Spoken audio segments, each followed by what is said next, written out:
The foot switches on Fractal gear are so much more than just simple on-off switches.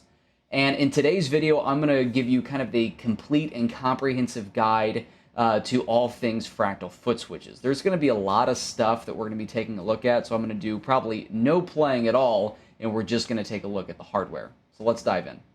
Okay, so I have FM3. I'm going to be on my FM3 today, and I have the editor called up, and I am going straight into the FC edit window so we can see what's going on. And I went ahead and cleared out my fourth layout so we can build some of this stuff from scratch. So the first thing to note about the Fractal switches on the units themselves, or the physical switches on the FM3, the FM9, or the switches on an FC6 or an FC12, there's really two functions that these switches can do at face value. So the first one would be just our simple tap, of a foot switch, just like you would be turning on and off an effect pedal. But we also have a secondary function called the hold function. So if I press in and if I hold, the switch can do something else. And in the editor, we're going to start with the tap function. You can see it right here. I'm going to start with the scenes because most of us are probably going to be controlling scenes or effects or other things. Sure, you can set up presets or scroll through banks of presets on this, but I'm going to start with scenes because it's going to be a lot more functional. So I am calling up scenes here. The function is going to be the select function. There's a couple of different functions here, but we're going to start with select. This is going to be scene 1 because I wanted to select scene 1. And this is just going to select scene 1, just like it does. So if I'm over here on scene 3, you can see I'm up here in this quick scene selector. And then if I select scene 1, it jumps over to scene 1. Pretty self-explanatory. I know we're starting super basic, so just hold in there just for a second with me. Let's make it a little bit more interesting. Let's take a look at this second press, previous scene. So if I turn this on, now I sort of have this this toggle function where I'm jumping back and forth between scenes 1 and 3. Now it's selecting scene 1 and 3 because scene 3 was my previous scene. If I go over here to one of my lead scenes in here, scene 7, now because scene 7 was my previous scene, it's jumping back and forth between those. So this is a really nice added functionality. The double press I really like. It's very similar to toggle, but toggle is going to be a lot more constrained. So let's say this is only scene 1 and 3. So it doesn't matter if I'm on, say, scene 2. Now I'm going over to scene 1 and scene 3. It's confined to just those two scenes that I select there. There's a couple of interesting things when we set up the toggle where I kind of like this. Both numbers actually gives me a toggle of both scenes 1 and 3 on the label. So when I hit scene 3, it shows up scene 3 on the label. Hopefully you can see this on my other camera here. Sometimes the LEDs don't pick up great, but I think you probably get the idea. So I like this because it gives me a little more of a visual of this. Otherwise, usually what I have is the destination name. So it gives me the name of the scene that I would be going to when I press. And then back to scene 1 is my name of my scene 1, and there it is as well. Let's move over to let's move over to switch 2, and let's move on to the other thing that a lot of us will probably use, which is the effect layout. And I'm going to set this up to bypass. We'll talk about some of these other ones here in a sec, but I'm gonna set this to bypass our drive block. And there is our drive block. So obviously that's pretty self-explanatory. We're just turning that drive block on and off. If I go in here, drive block comes on, it goes off, it goes on, it goes off, yada, yada, yada. But now let's dive into the hold function for a second. I'm going to set up a hold function that's also within the effect category, but this time I'm actually going to toggle channels of whatever effect this is going to be. This is going to be, like I said, drive 1, and I want this to toggle between channels A and channels D. So this is set up on my hold function. So I've got the on-off for the drive, but when I hold it, it's going to toggle between channels A and channels D. Now, if I go over here, we can see the drive, it comes on, and then if I hold, it's toggling between channels A and D, just like what we said. And again, over here on my FM3 layout, you can see that bracket switches to what channel you are selecting. That can be great if you want a couple different flavors of drives or other effects. And now, another thing that a lot of us are probably going to be using are the utilities. There's fewer utilities, and the pretty common go-tos for a lot of these, the classic combination is going to be the tap function of the tap tempo, and then the hold function of the tuner. That's a classic combo. It works really, really, really well. But there's another thing that I want to show you within the utility function. So I'm going to go back to switch 1 and utilities, and I'm going to select the hold, the reveal hold. When I hold switch 1, it shows me what all the other hold functions are on the other switches. And this is set up momentary right now.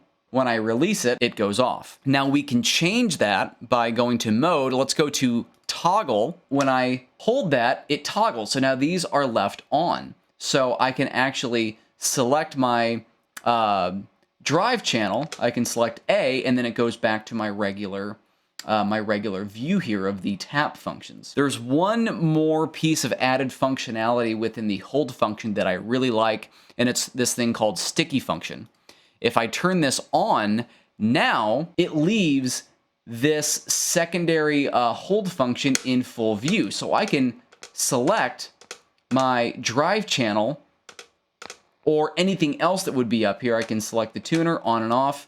This almost acts like a second layer of switches that you don't need to hold. So if you're not the type of player that wants to hold on to a switch during a live performance, this can be a really nice get out of jail free card. Okay, now I'm going to go back to the third switch function. We're going to switch this around. Let's talk about the control switch down here. Now, the control switches are interesting because really a control switch within the Fractal ecosystem is more of like an internal switching mechanism. It's a digital switch of sorts. And you can assign a control switch to an actual physical switch.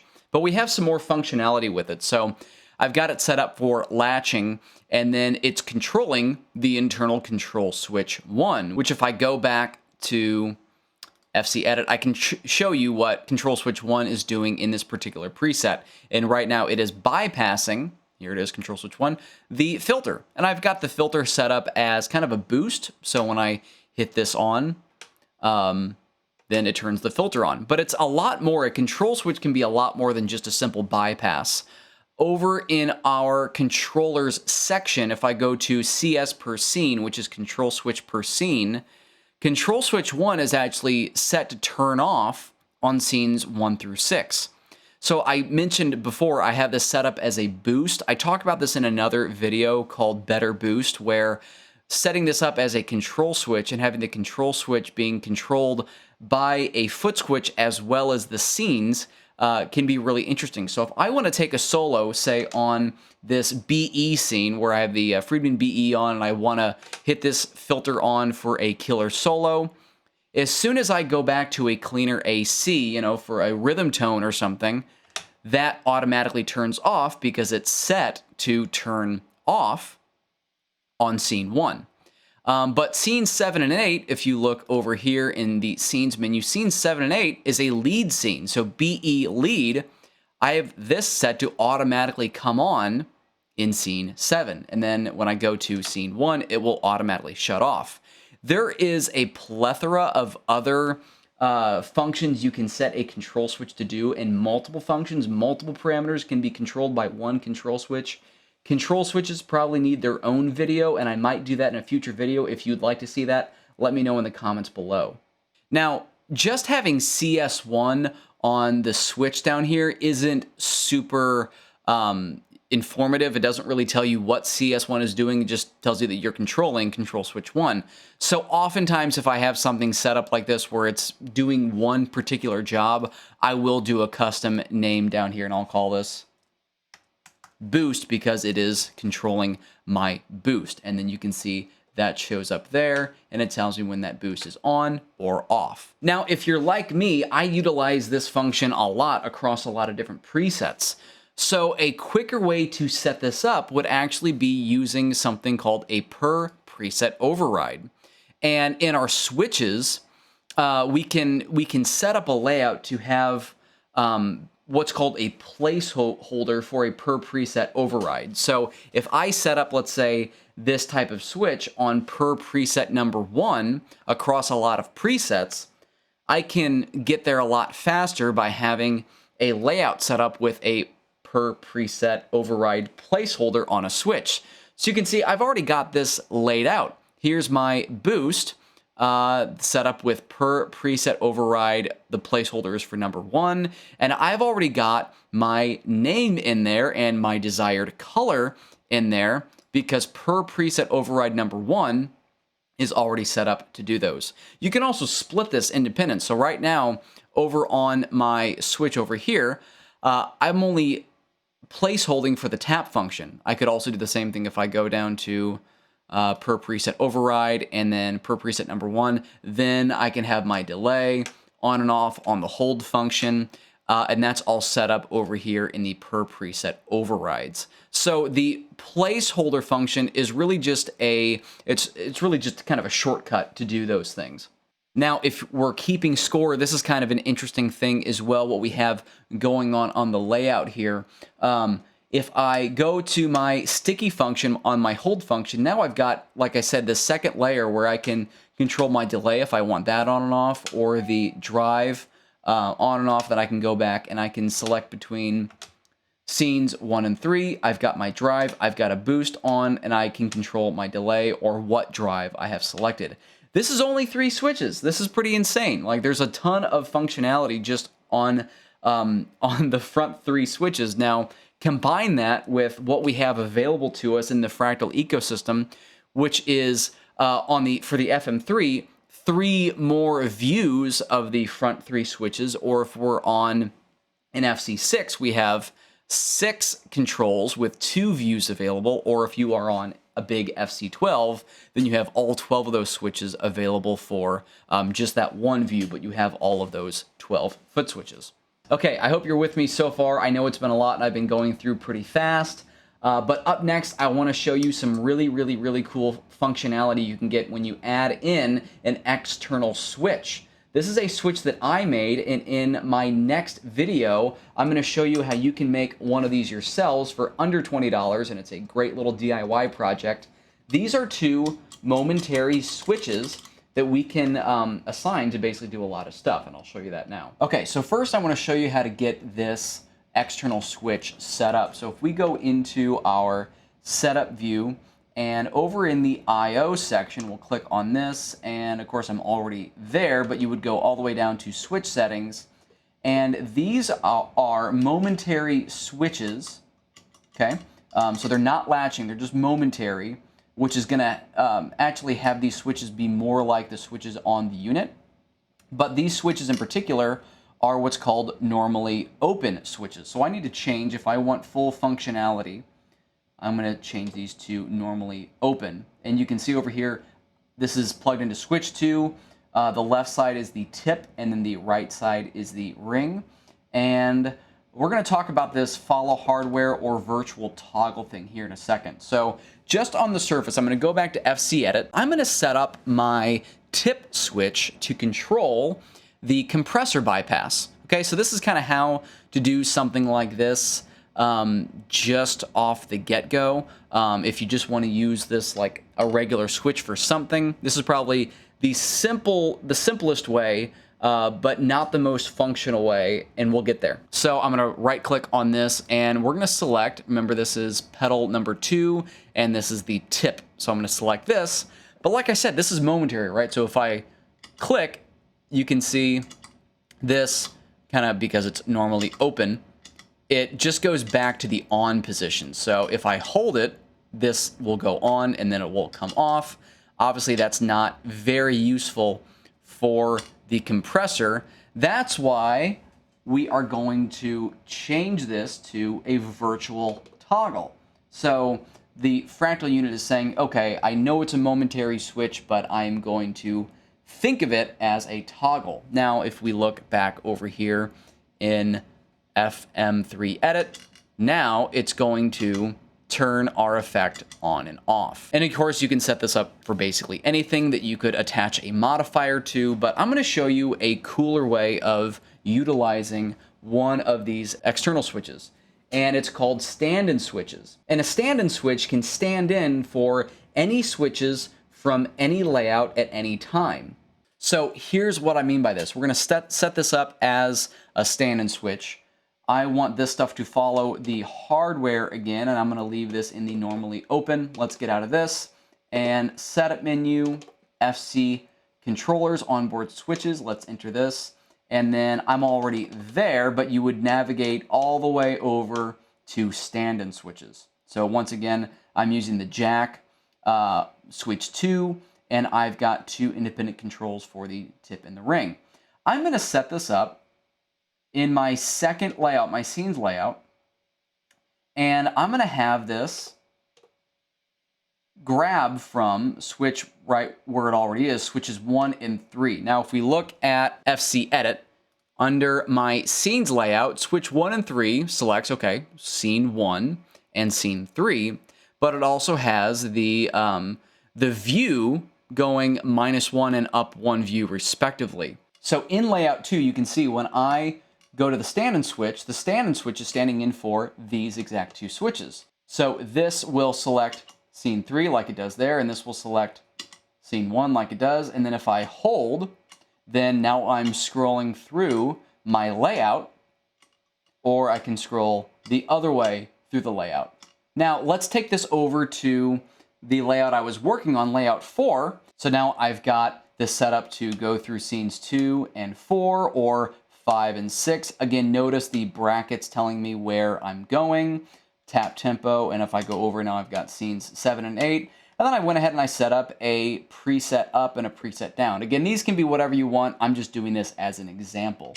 Then of course I can scroll through. But notice, this switch is still taking the place of the switches over in layout 2. So they can be any switch from anywhere at any time. Now, here's one other really cool thing that I found out kind of by accident, but it works really well. I mentioned these are normally open switches. Let me go back into the I/O settings and let me go down to the polarity of switch 2. This is something that I think is really good for a second utility for something like this without having to change a lot of stuff around. If I flip the polarity and go to normally closed, now these switches actually function for the hold function on the tap. So now as I tap, I'm scrolling through my other layout views. I don't have to reassign the switch over in FM3 edit or anything else. It's just seeing the hold function as the tap function now when I flip the polarity. For my FM3, this is actually what I leave this switch on to do a lot. And you know, this will work, like I said, across any other layouts. If I go to a layout that I use all the time, layout 5, this is going to scroll through all of my 8 scenes with all of the stuff and then whatever else I have kind of set in for my layout 5. This would also be great to set up like a preset up and down if you're going through a lot of different presets for a show, or if you are using the FX3, or I think the FM9. Does that have song function? Let me know in the comments below if the FM9 has song functionality yet. But then you could actually use these switches as a song up and song down. There's a lot of things you can do with that. Now, I have not gone over the layout links in this video because really they should get their own video. They can be pretty deep. You can use layout links to create your own OMG9 layout, which is exactly what I'm going to do in a future video. So if you're not yet a subscriber, hit the subscribe button, hit the bell notifications to be notified when that video releases, and be on the lookout for my video that will be releasing in a few days, talking about how you can create one of these do-it-yourself external switches for under $20. Again, hit the subscribe button, hit the notifications button. My name is Matthew Dale, and I hope you stuck with me on this one. I'll see you guys on the next one.